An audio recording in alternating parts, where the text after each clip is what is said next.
Good morning dear students. Gayatri Vidyalaya उच्च माध्यमिक विद्यालय सांसद के यूट्यूब चैनल पर आप सभी का पुनः हार्दिक स्वागत है। आज हम 11th क्लास एग्रीकल्चर केमिस्ट्री का इस पाठ पढ़ने जा रहे हैं। इस पाठ पर आज नाविक अक्षर धम्मा है। टॉपिक आपके दे रखा है रसायन विज्ञान की मूल अवधारणा। आज आपका चैप्टर है उसको अपन कंसिडर करेंगे रसायन का मापन कि हर चीज का नाप तोल करने का प्रोसेस अपन प्राचीन समय से करते आ रहे हैं।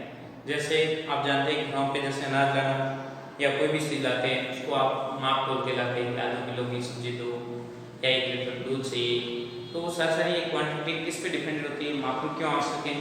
मापन के बिना किसी चीज की तुलना करना पॉसिबल नहीं है। और मापन करने के लिए उसके पीछे जो वर्ड होता है उसके आधार पर हमें पता लगता है कि इसी को से प्रदर्शित करती है, दूरी को प्रदर्शित करती है, समय को प्रदर्शित करती है, क्वांटिटी को प्रदर्शित करती है। तो अलग अलग पदार्थों की मात्रा को अकॉर्डिंग अलग अलग प्रकार की यूनिटें काम में ली जाती है। जनरली बातें दिमाग में रहे, क्योंकि कोई भी कंडीशन में आप देखते हैं कि रसायन में प्रायोगिक कार्य करने हेतु पदार्थ के गुणों को वर्णन या विश्लेषण, द्रव्यमान, लंबाई, ताप, समय जैसे मूलभूत भौतिक राशियों को मापन के लिए अन्य वाले घटक बताए गए कि रसायन विज्ञान में अपन प्रयोग करते हैं। उस दौरान कई प्रकार के डायरेक्ट इनडायरेक्ट घटकों को अपन कंसिडर करते थे और उनकी विशेष भूमिका भी रहती हुई देखी जाती है। पदार्थों के गुणों को मात्रात्मक रूप से प्रदर्शित करने में दो प्रकार के स्टेप फ्लो होते हैं। एक तो होता है संख्यात्मक तथा दूसरा होता है मात्रात्मक इकाई। पदार्थ के मापन अपन करते हैं, उसमें एक तो मापन के अंतर्गत दो प्रकार के इंपॉर्टेंस पहलू आते हैं मापन के। कोई भी चीज या पदार्थ का अपन मापन करते हैं तो मापन के दो घटक है।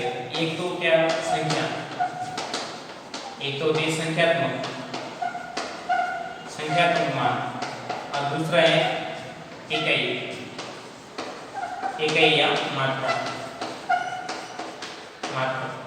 ये होना आने वाले तभी अपन का कोई कैलकुलेशन अपन आइडेंटिफाई करके बता सकते हैं कि ये प्रदर्शित करती है।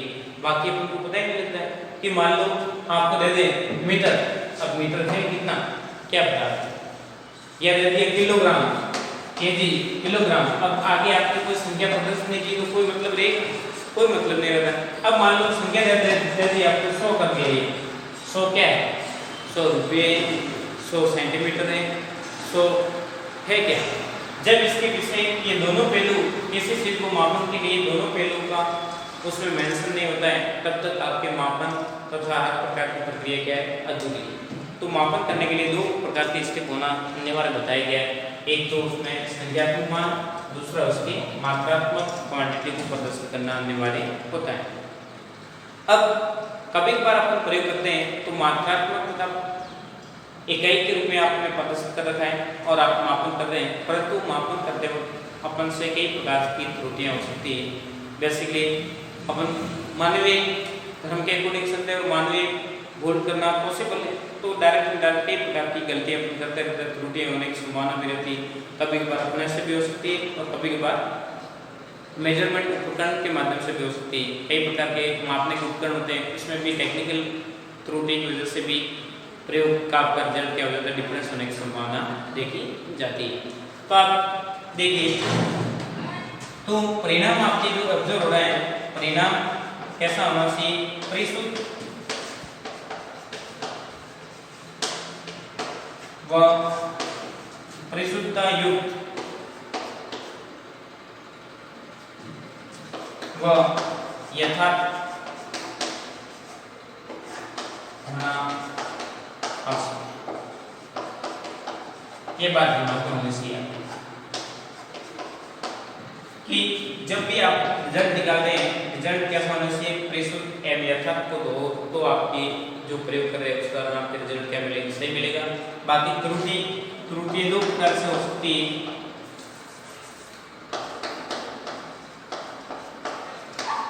त्रुटियां दो प्रकार की होती है, एक तो टेक्निकल प्रॉब्लम और एक अपने भूल की वजह से। मानवीय गलती, कई बार अपनी गलती की वजह से प्रकार की ऐसी त्रुटियां उत्पन्न होती और दूसरा उपकरण संबंधित जो आपके काम में ले रहे उपकरण उसमें भी कई प्रकार की त्रुटियां होने की वजह से उत्पन्न हो सकते हैं। तो ये त्रुटियां उत्पन्न होना नेसेसरी, परंतु त्रुटियां को रिकवर करते हुए वापस आपका परिणाम परिशुद्धता यथार्थ प्राप्त हो, उसके लिए क्या क्या स्टेप होने आवश्यक है। बेसिकली आप जानते हैं कि अलग अलग प्रकार के पदार्थों को अलग अलग कंसिडर करते हैं, उनके परिणाम को उनको परिणाम ये होना चाहिए कि परिशुद्धता यथार्थ होना आवश्यक बताया गया है। यथार्थ तथा परिशुद्धता से क्या तात्पर्य कि जो आपके रिजल्टिंग मान लो आपके आ रहे हैं उसके जस्ट पास की वैल्यू आ रही है तो आपके मान लो रिजल्ट क्या सही है, बाकी क्या है गलत। मान लीजिए कि आपको प्रयोग कर रहे हैं, मान लो 3 विद्यार्थी मान लीजिए, और तीनों ने कोई परीक्षण किया और उसका परिणाम देखा जा रहा है कि और स, और उन्होंने सैद्धांतिक मान आपको दे रखा था। मैं पहले से सिद्ध है कि कोई भी चीज आप जब अनुमापन या प्रैक्टिकल करते हैं तो एग्जामिनर होता है उसको पहले से वैल्यू ज्ञात होती है कि इस प्रयोग की वैल्यू इतनी आने की संभावना है। मान लो बच्चा इसके आसपास आता है तो अपन मान लो उसको एक्सेप्ट कर लेंगे, बाकी बच्चे ने गलत किया तो उसकी वैल्यू उतनी नहीं आएगी।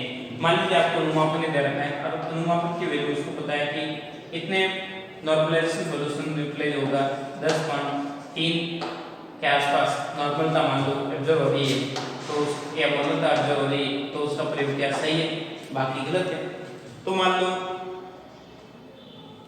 3 विद्यार्थी है, तीनों रिजल्ट निकाला, इसका मान लो वैल्यू आई 10.00, एक बार ये आया, दूसरी बार उसमें टेस्ट किया तो 10.029, और तीसरी बार उन्होंने प्रैक्टिकल किया तो 0.30 का वैल्यू मान लो हो रही।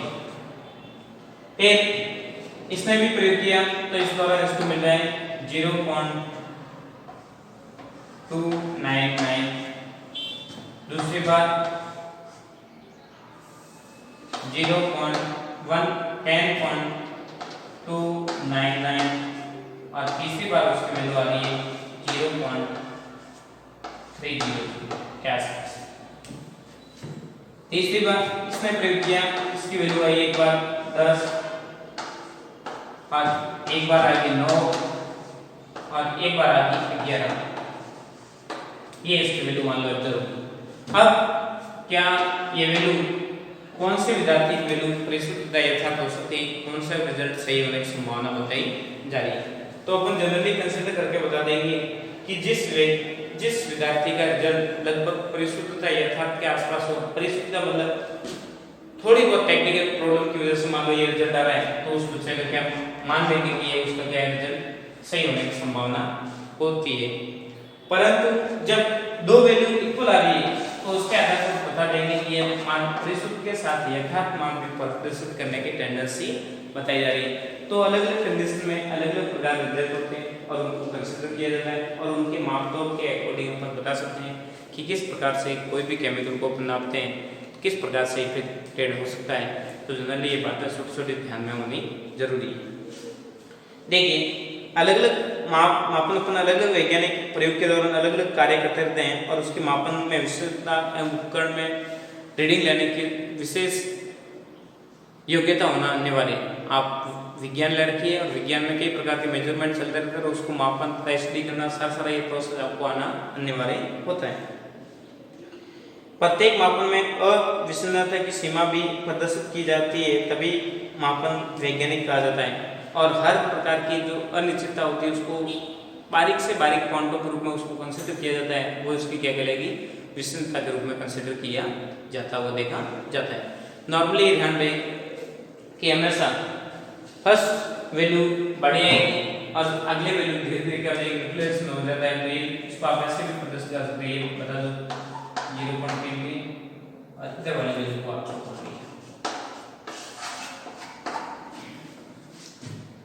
पीछे वाले दो मान समान होने की संभावना रहती है। हमेशा पहली रीडिंग बड़ी आती है और बाकी वाली रीडिंग में आप थोड़ी सावधानी बरतने की वजह से धीरे धीरे वो मान क्या आएगा कम, ये आपको कम इफेक्ट देखा जाता है। तो ये आप बता सकते हैं कि परिशुद्धता यथार्थ मान देखा जाता है। अब आपको बात दिमाग में ये होनी चाहिए, परिशुद्धता यथार्थ का मतलब क्या होता है कि जो रिजल्ट के आसपास एकदम परफेक्ट करेक्ट रीडिंग जो आती है वही क्या होता है, परिशुद्धता यथार्थ मान को प्रदर्शित करता हुआ देखा जाता है, कि बात दिमाग में होनी चाहिए। अब सारी ऐसे कई प्रकार के कल्पनात्मक मैटर को अपन स्टडी करते हैं तो काफ़ी चीज़ों को अपन को समझ में आती है, और इसके अंतर्गत एक इंपॉर्टेंट वर्ड आ रहा है आपके आ रहा है, वो सार्थक अंक क्या आता है, सिग्निफिकेंट नंबर क्या होता है, वो भी मापन पे महत्वपूर्ण भूमिका निभाने का पार्टिकल है, उसको अपन कंसिडर करने जा रहे हैं। सार्थक अंक, देखिए सार्थक अंक किसी राशि के मान को यह सूचित करता है कि मान परिणाम परिशुद्ध तथा यथार्थ को प्रदर्शित करने की वैल्यू, जितने सिग्निफिकेंट अंक जिस वैल्यू में जितने अधिक होंगे उतनी वैल्यू आपके सही तथा यथार्थ मान को प्रदर्शित करते हुए देखी जाती है। क्या होता है, देखिए सार्थक अंक को अपन कंसिडर करने जा रहे हैं। आज का इंपॉर्टेंट बिंदु रहेगा वो आपके सार्थक अंक। बाकी परिशुद्ध तथा यथार्थ मान इकाई, किसी भी मान को प्रदर्शित करने के लिए संख्यात्मक तथा इकाई मान होना आवश्यक है। परिणाम शुद्ध तथा परिशुद्ध हो, यथार्थ हो, त्रुटि दो प्रकार की हो सकती है, मानवीय तथा उपकरण सम्मिलित, और अलग अलग प्रकार के प्रयोग के माध्यम से मान कंसिडर करते हैं। तो बहुत निकटतम मान होता है उसको अपन वैरायटी प्रदर्शित करते हैं। देखिए सार्थक जो आप मैटर आपके सामने रिप्रेजेंट कर रखा है उसको हल्का सा स्क्रीनशॉट के माध्यम से सेव कर लीजिए, फिर आगे बढ़ते हैं अपन। देखिए सिग्निफिकेंट नंबर इंपॉर्टेंस टॉपिक है आपके, वेरी मोस्ट समझना होता है जब किसी मापन का परिणाम शुद्ध रूप से प्राप्त होता है, क्या शुद्ध रूप से प्राप्त होता है, तब उस मापन में अर्थपूर्ण अंकों की संख्या जितनी अधिक होगी उतना परिणाम आपके सार्थक होगा। मतलब वैल्यू उसकी क्या होगी, सिग्निफिकेंट साइंटिफिक वैल्यू उसका मान क्या मिलेगा, अधिक मिलेगा, तो वो परिणाम उतना शुद्ध और स्वस्थतापूर्ण देखा जाता है। दिमाग बात रहेगी। सार्थक अंक आपको ये रिप्रेजेंट होता है कि ये परिणाम क्या शुद्ध एवं यथार्थपूर्ण परिणाम आपको प्राप्त होता हुआ देखा जाता है। देखिए सार्थक अंक ज्ञात करने के कुछ स्टेप है, कुछ रूल्स हैं, उसको अपन कंसिडर करने जा रहे हैं। तो देखिए सार्थक अंक के नियम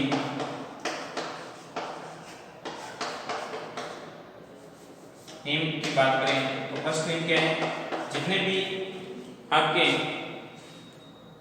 विदाउट शून्य अंक साथ क्या होते हैं, सार्थक अंक के रूप में कंसिडर किए जाते हैं।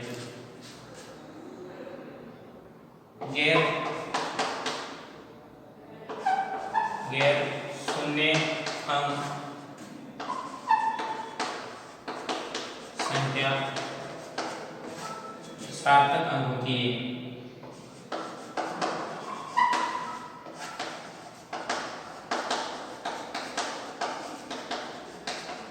जितने भी जैसे 1 2 3 4 लिखे रखिए, तो इसमें कितनी संख्या है, 1 2 3, तो इसका सार्थक अंक कितना देगा, 3। अब आपको दे रखी संख्या बड़ी से बड़ी,